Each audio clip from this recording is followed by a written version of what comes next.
салом шалой гулхоҷ ҳастам бо хабарои тоза имрӯз 2 май ва шумора студияи радиои Озодӣ аз Прага ҳамроҳӣ мекунам. имрӯз дар барнома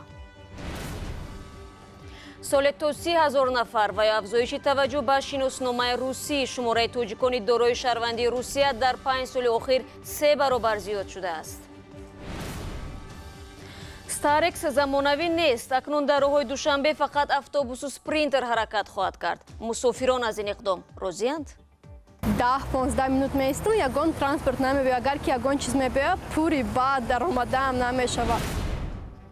доллар нест, пагоҳ биё. Бонки миллии Тоҷикистон камчин шудани долларро мавсимӣ мегуфт. соҳибкор бояд куҷо равад? агар дар бозор доллар набошад, пас молу маҳсулот ҳам намешавад. агар мол набошад, пас талабот ҳам аз байн меравад. ва шурӯъ мекунем аз он ки дар соли гузашта беш аз 29,000 зодагони Тоҷикистон шаҳрвандии Русияро гирифтаанд. вазорати умури дохилии Русия гуфтааст ки дар қиёс бо 5 соли пеш ин шумора 3 баробар зиёд шудааст. тибқи омори расмии шаҳрвандони Тоҷикистон дар миёни довталабони шиносномаи русӣ баъди Украина ва Қазоқистон дар ҷои сеюм қарор доранд. мақомоти рус ин падидаро бо осонтар шудани ҷараёни гирифтани шаҳрвандӣ рабт медиҳанд. дар маҷмӯъ дар 20 соли охир 5 миллион тоҷикон соҳиби шиносномаи русӣ шуданд ва бахше аз онҳо мақоми душаҳрвандӣ доранд. аксари тоҷикистониҳое ки тобиати Русияро ба даст меоранд дар ҳамин кишвар кору зиндагиро ихтиёр мекунанд. садҳо тоҷик талош доранд то аз тариқи барномаи переселение бо аҳли хонаводаашон ба Русия бираванд. дар Душанбе микроавтобусҳои тамғаи Старексро пурра аз роҳҳои марказии шаҳр берун карданд. ин нави мусофирбар 10 сола пеш вориди ҷодаҳои пойтахт шуд ва бо вуҷуди ҳаҷман хурду нороҳат будан, мардум барои сари вақт расидан ба макон аз он зиёд истифода мекарданд. дур андохтани ин мусофирбарҳо равои гурӯҳи сокинонро дар шаҳр душвор намуд. вазъиятро дар роҳҳо аз зарангези Наврӯзшоҳ мешунавем. шурӯъ аз 1 май ҳаракати нақлиёти мусофиркаши тамғаи Hyundai Starex дар маркази шаҳр манъ шуд. ҳамакнун Starex-ҳое ки то имрӯз бо рақами 25, 8, 16, 13 ва 2 аз роҳҳои марказӣ убур мекарданд, аз шаҳр берун шуданд ва ба ҷои ин навъи маршруткаҳо ба шаҳр автобус ва мусофиркашҳои навъи Mercedes Sprinter ворид шуданд. мусофирон аз он шикоят мекунанд ки ин мусофиркашҳо пур аз одам ва хеле кам меоянд. манъи ҳаракати микроавтобусҳои Starex дар кӯчаҳои протоколӣ ба гуфтаи мусофирон ба вазъи беин ҳам мушкили нақлиёт дар шаҳр як мушкили дигар зам кард. барои 10-15 минут меистам, ягон транспорт намебиёд. агар ки ягон чиз мебиёд, пури баъд даромадаам намешавад. барои ки автобусам нест ки тарафи ки ман меравам ҷа равад ва маршруткаам нест. қинд меғалта барои мо. маршрутҳои Starex наз буданд. тез меовардам. спринтерҳо каманд. мебиён пул мебиён, ман намекунам. чақадар дер мемонед корда? 1 соат 40 дақиқа. ба гуфтаи масъулини бахши роҳу нақлиёти Душанбе, ҳаракати мусофирбарҳои Starex ки кӯҳна ва барои мусофиркашӣ нороҳат буданд, дар дохили шаҳр қобили қабул набуд. ин мусофирбарҳо ки дар як хатсайр беш аз 100 то буданд, боиси танбашавӣ дар ҷодаҳои марказии шаҳр мешуданд. мақомот бар ивази мусофирбарҳои Starex ҳоло автобус ва мусофиркашҳои навъи спринтерро сафарбар карданд. берун кардани Starex аз ҷодаҳои шаҳр аз чанд моҳи пеш шурӯъ шуд. мусофирони хатсайри 28 чандест дигар дар интихоби нақлиёт маҳдуданд. амина саидова донишҷӯ аст. чанд рӯзи ахир бо автобус ба дарс меравад. беш аз 1 соаташро дар роҳ мегузаронад ва боз ба дарс дер мемонад. Старексо буд, нага саат 8 чиро нада дарсамон саат шавад, 7:20 мепромадем, успед мекардем. ҷо саат 7:50 мешуд, мо дар донишгоҳ мешудем, дарса ҳозир мешудем. мо 1 соату 10 минута мерасонад то ҷои дарс. ҳоло амина аз он нигарон аст ки тобистон вазъ бадтар мешавад.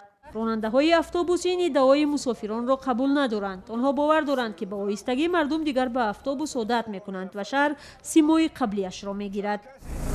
пештаро фақат автобус троллейбус мусофирро мебурд, ягон шикоят набуд ку.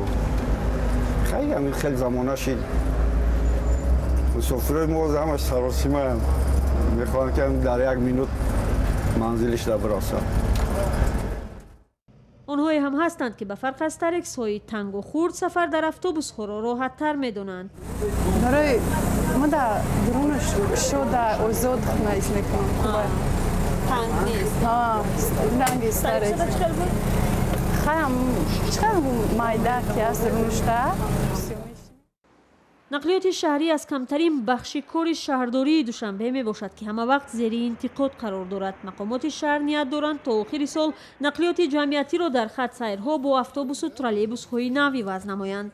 در دوشنبه 1777 میکرواتوبوسی شرکت‌های خصوصی به مسافرکشی مشغولند که 900 تای آن تمغه هوندای استارکس میباشند. استارکس های نسبتا نو به کناره‌های شهر برده میشود.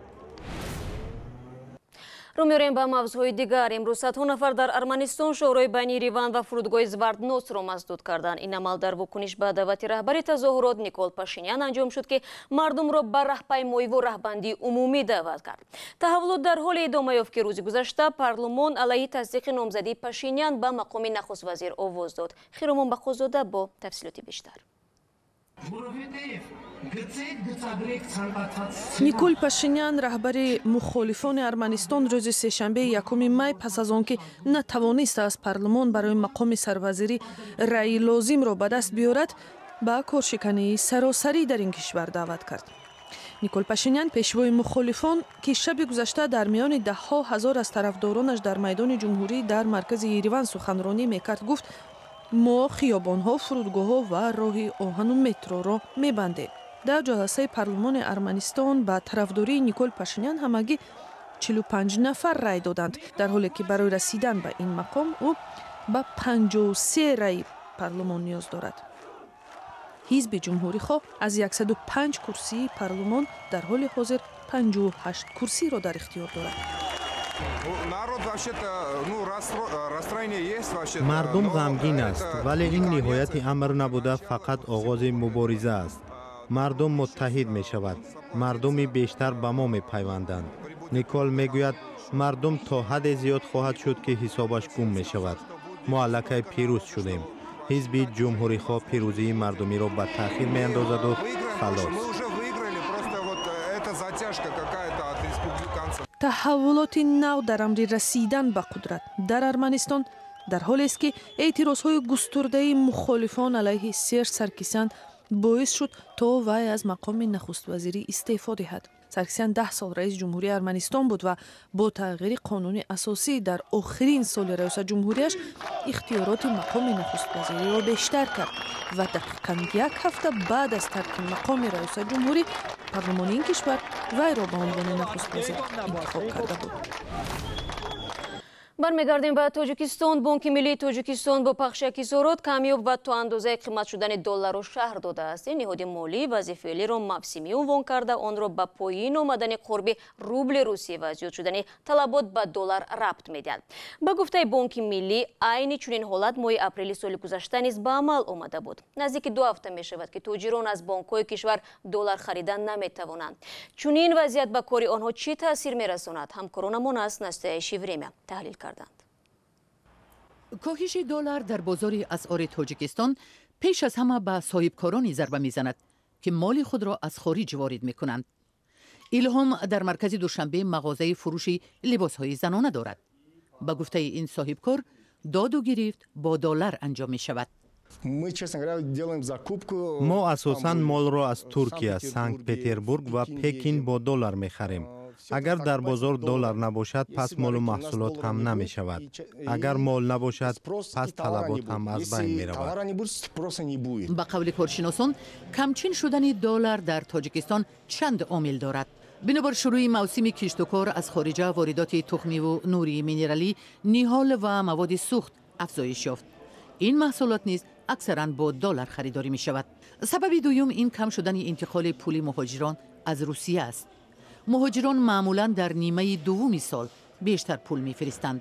همزمان وابستگی اقتصادی تاجیکستان به روسیه و قرب روبل روسی نیز نقش مهم می‌بازد. مهاجران پولهای خود را به خانواده‌هایشان با روبل روسی انتقال می‌دهند. بانک‌های تجارتی توسط مزایده‌های بانک ملی یک مقدار اسعار خارجی را می‌فروشند. بعداً بانک ملی این اسعار خارجی را به بازار می‌برد و با این وسیله اسعار را برابر به بانک‌های تجارتی تقسیم می‌کند. ما به حیث نهاد تجارتی از نرسیدن اسعار خارجی مشکل نداریم. زیرا می‌دانیم که در حالت ضروری بانک ملی برای تأمین با اسعار کمک خواهد کرد. همچنین ما می‌دانیم که ذخیره اسعار در کشور به قدر کافی است.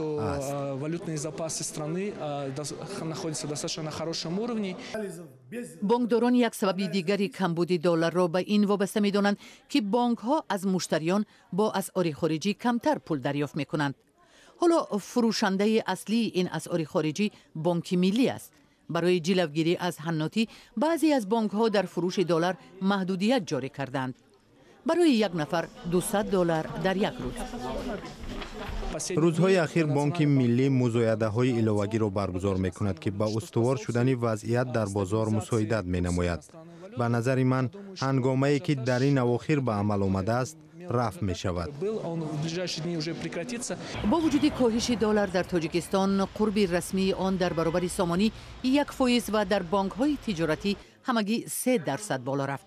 بانک ملی قرب اسعار خارجی را شدیداً نظارت می کند و نمی گذارد که دلار قیمت شود.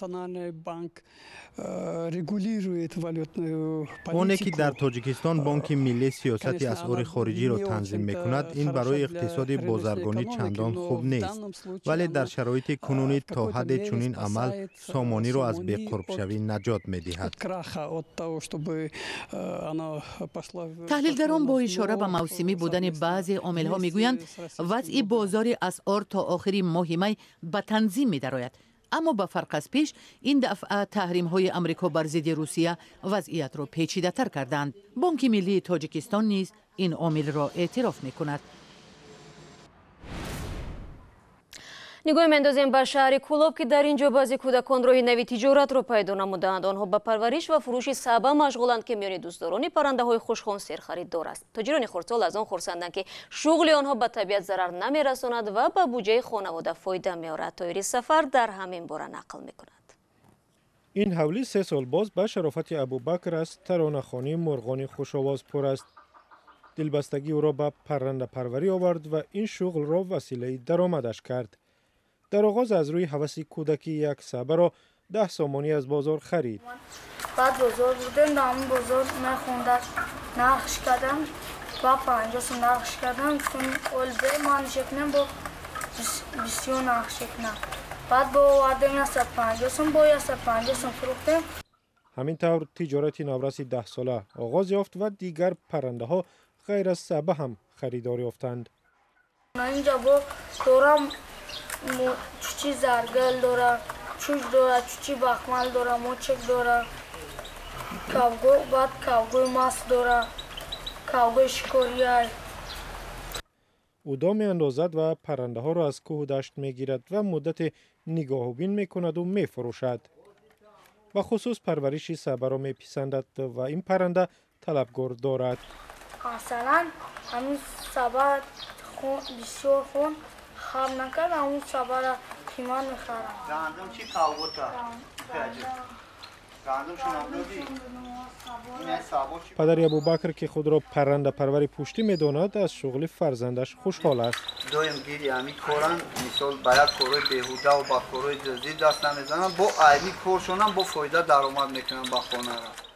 در شهر کولاب بازار پرنده فروشی هفته یک مرتبه برگزار می شود. مقامات میگویند در این بازار پرنده های نادر را نمی فروشند. آنها فقط توصیه می دادند که در موسم نسل گذاری پرنده های دیگر شکار نشوند. در مذهب زندانی خرابات نماز است. و ریاست امور داخلی دوشنبه دلشاد حیاتов ساکن پایتخت را برای نجات دادن زن با 2 فرزندش از خودکشی قدردانی کرده است. این زن 31 ساله میخواست از خود و 2 فرزند خردسالش را به دریا اندازد. اگر میخواهید خبرگزاری‌های از این بیشتر را پیدا نمایید، پس دعوت میکنیم که به وبسایت ما www.azadi.org بروید. صفحه های ما در شبکه‌های اجتماعی فیسبوک، ادناکلاسنیک و توییتر برای شماست. آزادی ویدیو کانال مخصوص ما در یوتیوب نیز در خدمت شما قرار دارد.